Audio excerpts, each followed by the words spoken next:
I want to start here, plainly, without softening it. I was wrong about Patrick Rourke. And admitting that matters more than defending an old opinion. Because when new information comes out, especially information that changes how harm looks, the responsible thing is not to double down. Is to stop, reassess, and ask harder questions, even if that means revisiting someone you once believed cared. That's where this begins. Not with outrage. Not with gossip. With accountability. For a long time, I believed Patrick genuinely cared about Timmy Whittaker. I believed the relationship was rooted in affection, not exploitation. I believed that whatever flaws Patrick had, his connection to Timmy was real. I don't believe that anymore. And here's why. Let's remove names for a second. Pretend this isn't Patrick. Pretend it's someone you know. Call him John Doe. John Doe starts hanging around your child. Your child is disabled. Not a child in age, but a child in vulnerability. Someone who cannot always express discomfort, fear, or consent clearly. John Doe takes your child places. John Doe films it. John Doe uploads it. The audience reacts however they want. Some laugh. Some find it endearing. Some donate money. Some feel entertained. Now stop and ask yourself something honestly. Is the filming for the child? Or is the child for the filming? Because that distinction is everything. Timmy is 46 years old. But let's not lie to ourselves about what that means. He is not a typical 46-year-old man. He is nonverbal, cognitively impaired, dependent. He cannot always communicate distress. He cannot negotiate boundaries. He cannot protect himself from being turned into content. So when people say, Timmy knew what was going on, I need you to pause. Did he? Or did he trust the person who controlled the situation? Because those are not the same thing. Some of you have argued that Timmy understood more than Betty. That he knew exactly what he was agreeing to. That argument collapses the moment you remember that understanding a moment is not the same as understanding consequences. Consent is not smiling on camera. Consent is not compliance.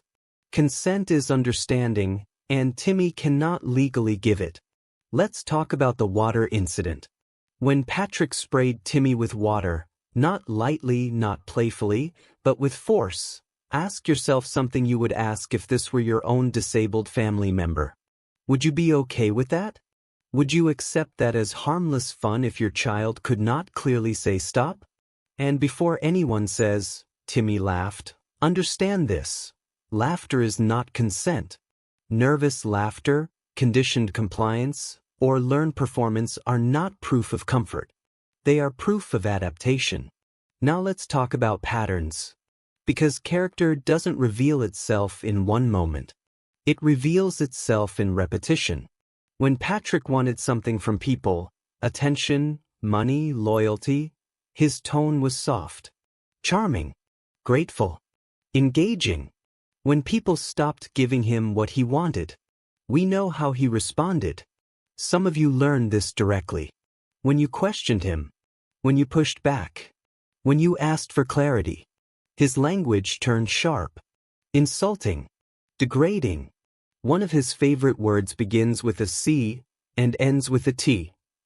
That matters, because how someone treats you when you no longer benefit them tells you more than how they treat you when you do. That's not love. That's leverage. I've argued with people I love. I've fought with people I care about deeply. But there are lines you don't cross when love is real. You don't weaponize someone's past. You don't humiliate them. You don't exploit their vulnerability, even when you're angry. Because when you truly care about someone, the goal is not to hurt them, even in conflict. That line matters here. Now let's talk about money. Because money is where this stops being complicated. Patrick said he was going to pay the Whittakers' debts. He didn't. Instead, other people paid those debts, after Patrick had promised he would. Then Patrick borrowed money from supporters. Money he never intended to pay back. And where did some of that money go? Not to the Whittakers. To him. This isn't speculation. This is pattern. And here's the question nobody wants to ask out loud. If you truly love someone in need, and you have access to money, why do you keep finding reasons not to help them directly, while continuing to profit from their image? Here's an example that makes this simple. If you have $100 million and someone needs $1,000, giving them that money changes their world. For you, it changes nothing. You don't feel it. You don't miss it. You don't sacrifice. So when Patrick offered Betty a couch to sleep on, or even his bed, after everything that had already happened, what was he really offering? After profiting from the family? After promises broken? After money diverted? That's not generosity. That's optics. And now we have to confront something uncomfortable. Patrick didn't just show up as a stranger. There are reports, and now corroboration, that he had a history with the family that wasn't kind. That he threw rocks. That he bullied them before money entered the picture. So how does someone go from bullying to benefactor? Follow the money. Once Timmy became content, Timmy became access. Once Timmy became access, Timmy became income. Patrick took Timmy to places Patrick wanted to go. And if Timmy came along, Patrick could film it. If he could film it, he could monetize it. If he could monetize it, he could fund himself. That's not friendship. That's use. And yes, I've seen the messages. I've seen how people were spoken to once the mask slipped. I've now heard from at least 9 women, and more since the arrest, who describe the same pattern. Charm when needed. Cruelty when challenged. Control when questioned. Patterns don't lie. People do. I take responsibility for being wrong. And I'm saying it clearly now. Patrick Rourke was not a good man to Timmy.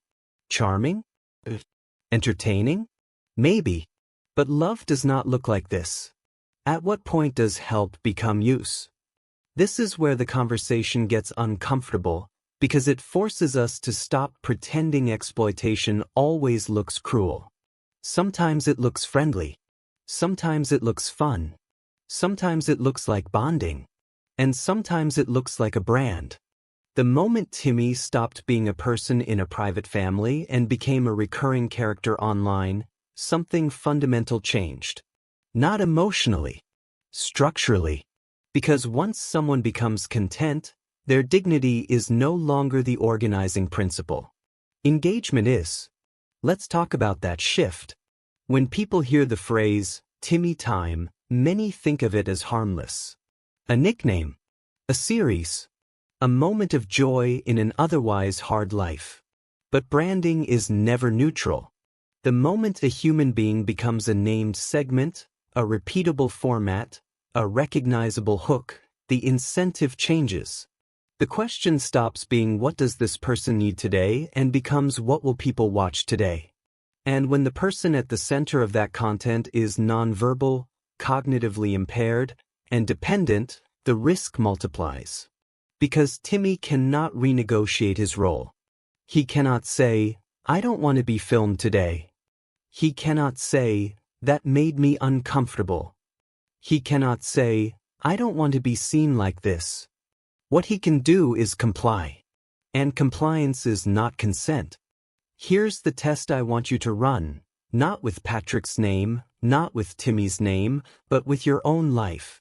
If someone you loved was disabled and another adult began filming them regularly, posting it publicly, and earning money or attention from it, what questions would you ask first? You wouldn't ask, do people like it? You'd ask, who controls the camera? Who controls the edit? Who controls the money? Who decides what gets posted? Who benefits when engagement spikes?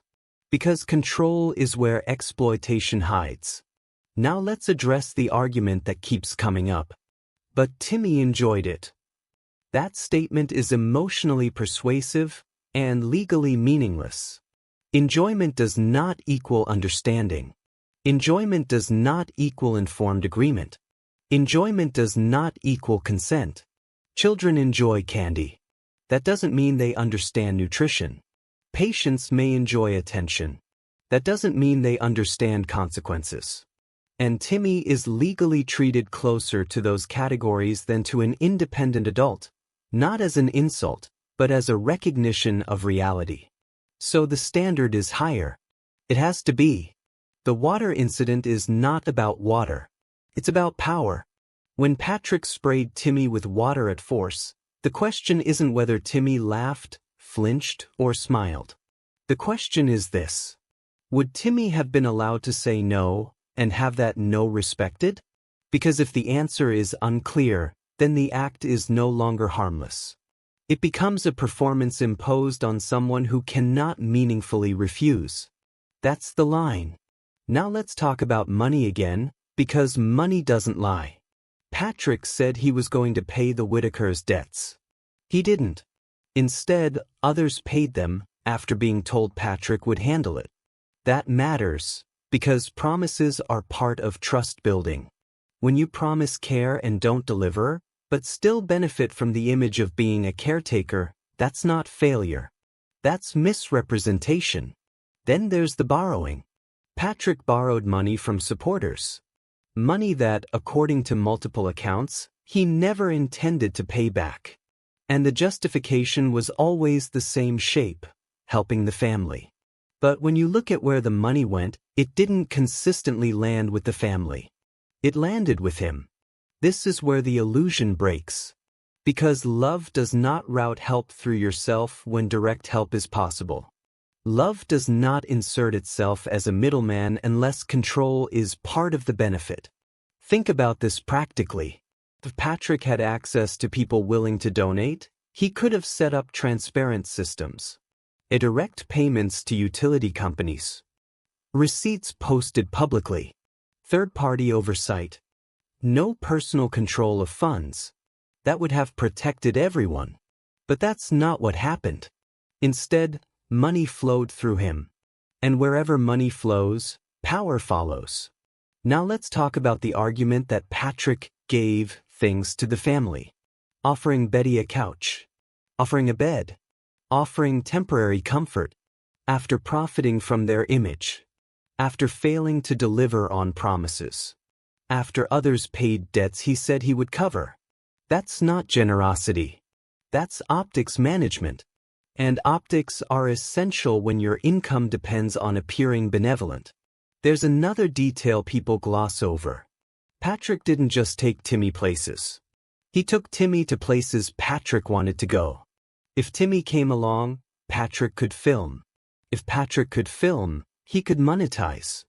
If he could monetize, the trip paid for itself. And suddenly, Timmy isn't the beneficiary of the experience. He's the justification for it. That's not companionship. That's utility. Now let's address the defenders, because this part matters.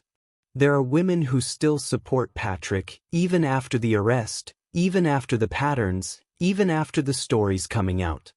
Some are sending commissary money. Some are defending him harder now than before. That doesn't prove loyalty. It proves attachment. And attachment to someone who devalues you when you're no longer useful is not love. It's dependency. And the hardest truth here is this: people who exploit others often cultivate defenders who feel chosen. Until they're not. I want to be clear about something. People are allowed to redeem themselves. I've said that consistently. But redemption requires truth. It requires accountability. It requires acknowledgement of harm, not excuses, not deflection, not charm. Patrick didn't tell the truth. He said he paid the family. He didn't. He said he would help. He delayed. He said he cared. His actions contradicted it. That's not redemption. That's image management. So when I say I was wrong about Patrick, I don't say it lightly. I say it because the pattern is now clear. And patterns matter more than isolated moments. Charming people can still be dangerous. Funny people can still exploit. People who look like helpers can still use. And Timmy paid the price for that confusion. In part 3, we're going to talk about something even harder. Why exploitation often requires two roles, not one. Why one person alone rarely pulls this off. And why separating Patrick from Eric Carroll is not as simple as people want it to be. Because harm doesn't happen in isolation. At what point does filming cross the line from sharing to exploitation, intention, money, or consent? This is where the conversation has to grow up. Because exploitation at this scale almost never happens because of one person acting alone. It happens because roles form. One person becomes the face. Another becomes the connector. Another becomes the shield. Another becomes the amplifier. And once those roles lock in, harm doesn't need constant intent. It runs on momentum. That's why separating Patrick Rourke from Eric Carroll as if one is the problem and the other is irrelevant doesn't actually explain what happened to Timmy Whittaker. It oversimplifies a system. So let's break the system down. The myth of the lone villain. People want one bad guy because it's emotionally satisfying. You point. You condemn. You move on. But real-world exploitation, especially involving vulnerable adults, almost always requires at least two functions. The exploiter, the person who directly benefits. The enabler, the person who creates access, legitimacy, or insulation. Sometimes those roles overlap. Often they don't. And when they don't, the harm is harder to see. Role 1. The face. Patrick was the face. He was on camera. He was visible. He was charismatic. He was the one audiences interacted with. That matters because visibility attracts scrutiny, but it also attracts sympathy. People defend what they recognize. Patrick's role was relational. He made people feel connected. He made them feel like they were part of something good. That's powerful. But visibility also means Patrick couldn't operate alone. Faces need infrastructure. Role 2, the connector. This is where Eric Carroll enters the picture. Not as a verdict. Not as a charge. As a role.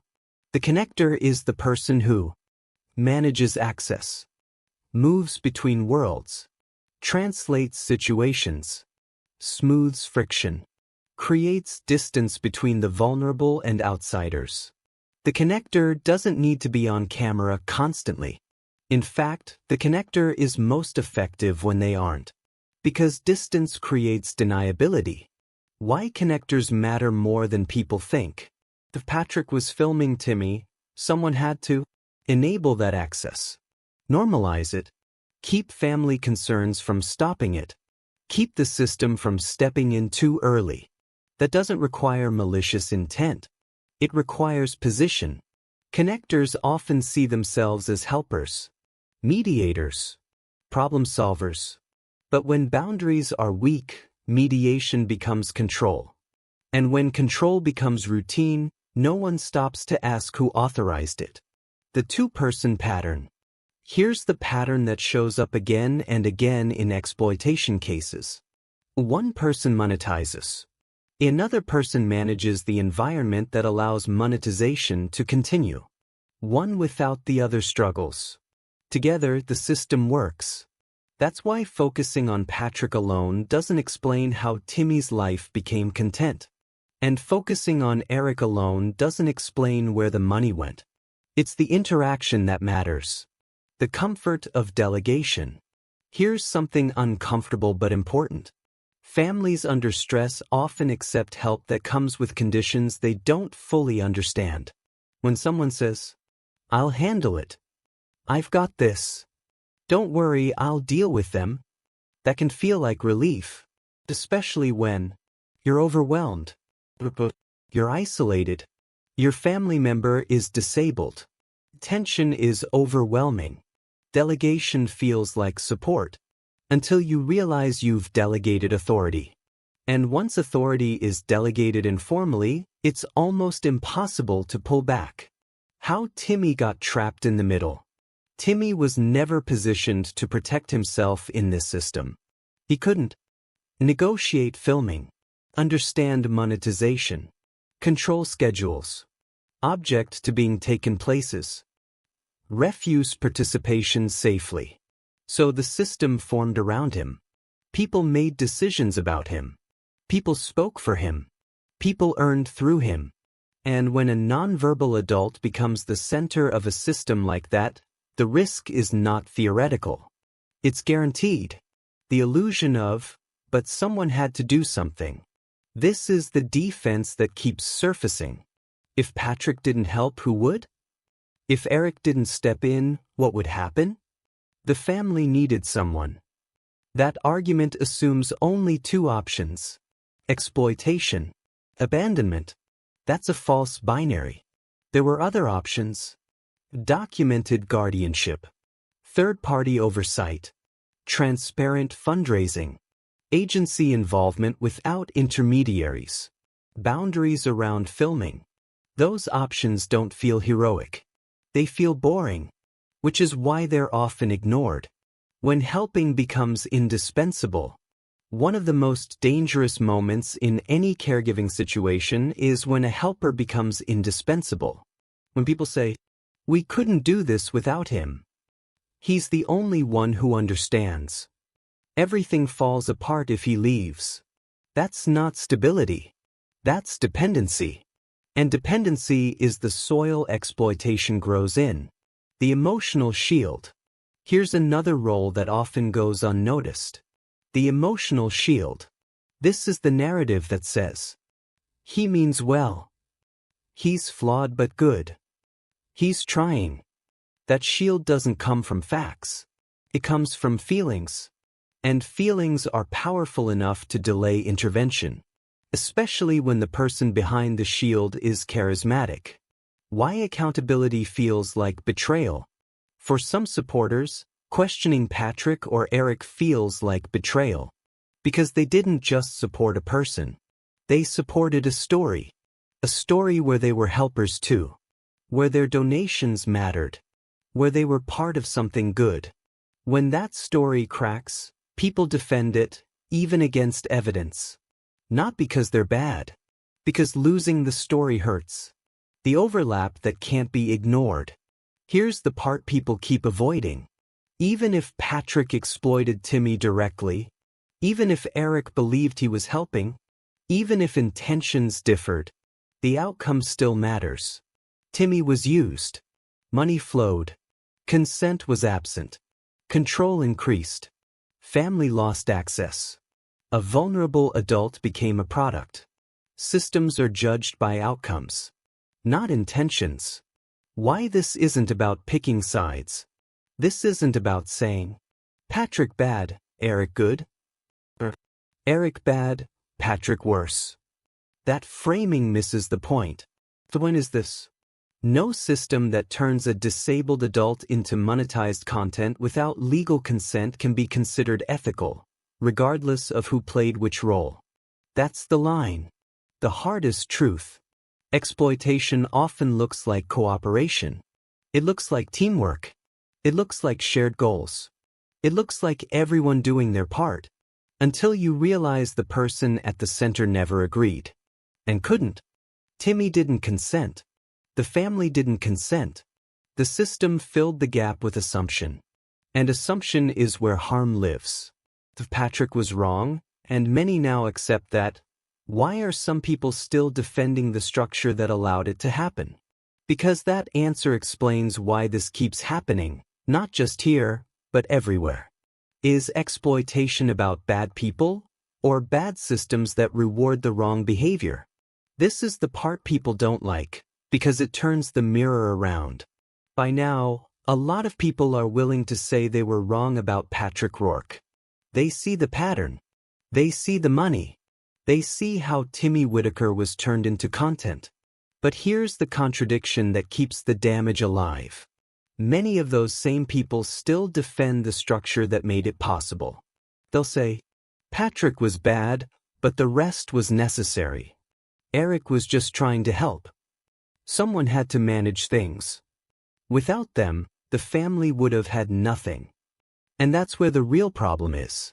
Because exploitation doesn't survive on one person's character. It survives on systems people are emotionally invested in protecting. Why people defend the system, not the person. Once someone admits Patrick caused harm, defending him directly becomes difficult. So the defense shifts. It becomes abstract. People stop defending Patrick and start defending the situation, the intentions, the need, the reality on the ground. This feels reasonable. It sounds mature, but it quietly preserves the same power structure. Because if the structure was necessary, then no one else has to be accountable. The emotional investment trap. Here's the hard truth most supporters don't want to face. Defending the system is often about defending your own role in it. If you donated, shared videos, defended decisions, argued with critics, trusted intermediaries, then acknowledging systemic exploitation doesn't just indict the people running it. It forces you to confront this thought. I may have helped sustain harm. That's not easy to sit with. So instead, the mind looks for a softer landing. They tried. It was complicated. Nobody else stepped up. At least Timmy got experiences. That's not analysis. That's self-protection. Someone had to do something. The most dangerous sentence. This sentence shows up in almost every exploitation case. Someone had to do something. It sounds compassionate. It sounds practical. But it hides a fatal assumption. That unstructured action is better than structured inaction. In reality, when vulnerable adults are involved, the opposite is often true. Doing something without consent, authority, and oversight is not neutral. It creates dependency, control, blurred roles, financial leverage, silenced families. And once those exist, backing out becomes harder than stepping in. Why Eric Carroll still sits at the center of this question. This is where Eric Carroll can't be separated from the structure, regardless of intent. Because if Patrick was the face, Eric was part of the framework that allowed the face to operate.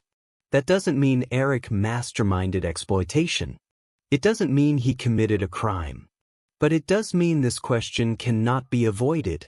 Who benefited from Patrick's continued access to Timmy, and who enabled that access to continue even when red flags appeared? When people say, "I still don't think Eric is guilty," they're often answering the wrong question. Guilt is legal. Responsibility is structural. And structure doesn't require malice to cause harm. The role of gatekeepers, who don't look like villains. Most people imagine gatekeepers as obvious abusers. That's not how it works. Real gatekeepers often look like helpers, translators, advocates, protectors, intermediaries. They answer messages. They calm donors. They explain away concerns. They manage access. And because they appear reasonable, their authority goes unchallenged. Until something breaks. Why Timmy's voice never entered the equation. This is the part that should stop all debate. Timmy never consented. Not legally. Not meaningfully. Not reversibly. Every defense of the structure dances around this fact. People say, he liked it. He was smiling. He seemed happy. But no one explains how he could refuse, how he could withdraw, how his participation could stop without consequences. If the answer is he couldn't, then the system failed him. No amount of good intention fixes that. The better than nothing fallacy. Another common defense. Even if it wasn't perfect, it was better than nothing. This is a dangerous lie. For vulnerable adults, nothing is often safer than uncontrolled access. Nothing means no filming, no monetization, no dependency, no manipulation, no middleman. Nothing gives space for proper help to arrive. Unregulated something blocks that path. Because once a system is in place, outsiders hesitate to intervene. They assume someone is already handling it. Why the arrest changed everything, even for non-defendants. Once Patrick was arrested, the system's tolerance collapsed. Not because of public opinion, because law enforcement recognized a familiar pattern. Incapacitated individuals, monetized sympathy, blurred authority, donation pipelines, intermediaries. That pattern doesn't require everyone involved to be criminal. It only requires enough ambiguity to justify tightening control. Which is exactly what happened. The cost of defending the old structure. Every time someone says, "But without them, the family would have fallen apart," they ignore the reality that the family fell apart with them involved. Separation happened. Control shifted. Timmy was removed. Consent vanished. Money flowed away from the family. Those outcomes didn't happen in a vacuum. They happened inside the defended structure. Why this keeps repeating everywhere? This story isn't unique. It happens whenever vulnerability meets attention. Attention meets money. Money meets unregulated helpers. People rush in. Boundaries collapse. Systems form. Exploitation follows. And defenders emerge, not of the harm, but of the process. Because admitting the process was flawed threatens too many identities at once. The only honest way to look at this. You don't have to believe Eric Carroll intended harm. You don't have to believe Patrick planned everything from day one. But you do have to accept this. A system that allowed Timmy to be filmed, monetized, moved, and separated without lawful consent was broken, regardless of who thought they were helping. That's not an accusation. That's a conclusion based on outcomes. Was Patrick bad? Why are people still protecting the conditions that let him succeed? Because until that question is answered honestly, this won't be the last Timmy. In part 5, we're going to close this by answering one final thing. What would real help have looked like? And what must never be allowed to look like help again? That's the only way this ends without repeating itself. Is defending intentions enough? Or should outcomes always decide? This is where we stop circling personalities and finally land the plane. Because if this ends with, Patrick was bad, and nothing else changes, then nothing was learned. And Timmy Whittaker deserved more than a lesson learned too late. So let's answer the only question that actually prevents this from happening again. What would real help have looked like? And what should never be mistaken for help again? Not emotionally. Practically. Structurally. What real help looks like, even when it's uncomfortable. Real help starts boring. Not exciting. Not viral. Not cinematic. Boring. Because when a vulnerable adult is involved, safety comes from systems, not saviors. Real help would have begun with legal clarity. Before filming. Before fundraising. Before trips. Before content. Someone would have asked, who has guardianship authority? Who can legally consent? Who can say no? Who is accountable if something goes wrong? If those answers weren't clear, everything should have stopped right there. Not delayed. Not figured out later. Stopped. Real help does not require a camera. This matters more than people want to admit. If help requires filming to justify itself, it is already compromised. Real help happens without witnesses, survives without applause, continues even when no one is watching. The moment filming becomes necessary for help to exist, the incentive has shifted. From care content, from dignity engagement. That shift is irreversible once it happens. Real help separates money from access. This is one of the clearest lines. Real help does not route money through one person.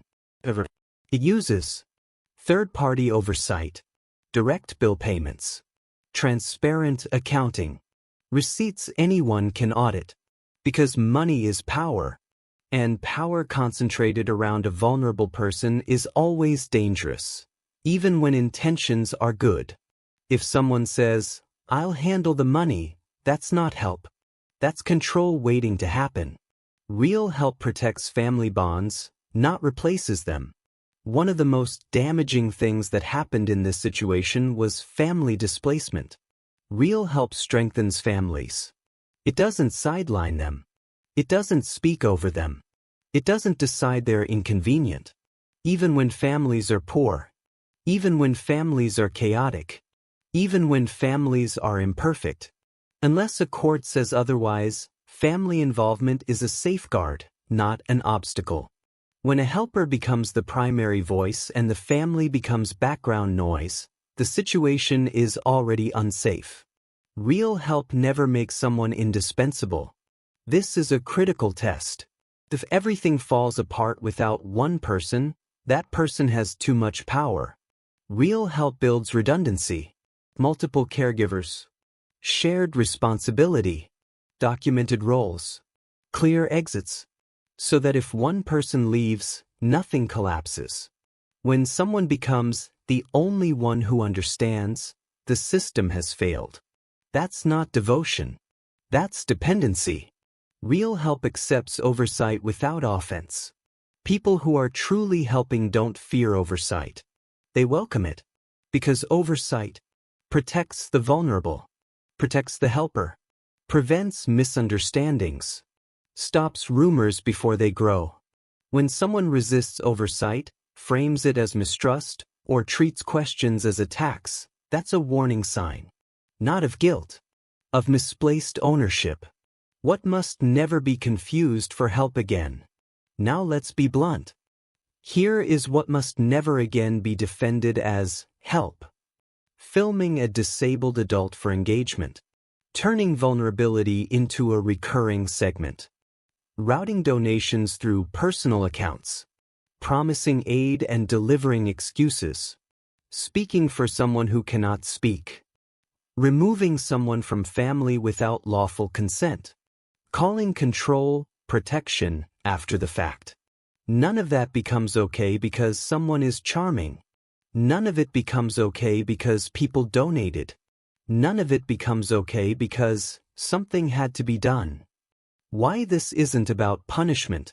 Some people hear all of this and think it's about revenge or cancellation. It's not. It's about standards. Because if the standard remains, intentions matter more than outcomes, then exploitation will keep finding cover. If the standard becomes outcomes decide, regardless of intention, then fewer people get hurt. That's the choice. The final, unavoidable truth. You don't have to believe Eric Carroll intended harm. You don't have to believe Patrick Rourke started with bad intentions. But you do have to accept this. Timmy was used. Consent was absent. Money flowed away from the family. Control replaced care. And those outcomes define the situation more than any explanation offered afterward. Why admitting this matters? Admitting this doesn't make you a bad person if you once supported them. It makes you honest. Most people who end up enabling harm didn't wake up wanting to do that. They wanted to help. They wanted to matter. They wanted to believe in something good. That desire isn't shameful. But refusing to reevaluate once evidence appears is what Timmy actually needed. Timmy didn't need a brand. He didn't need an audience. He didn't need experiences filmed for strangers. He needed protection without performance, care without monetization, stability without strings, dignity without conditions. That's it. And anything that interferes with those needs, no matter how polished, is not help. Where this leaves us. So this is where the story ends, not with anger, but with clarity. Patrick wasn't a hero. The system wasn't necessary. The structure was harmful. And defending it only guarantees repetition. The only way this means anything is if the standard changes. If next time, people stop earlier. Ask harder questions. Demand paperwork. Reject content-first compassion.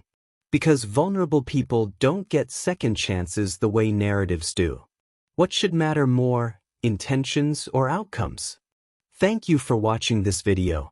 Click here to watch another video that might interest you.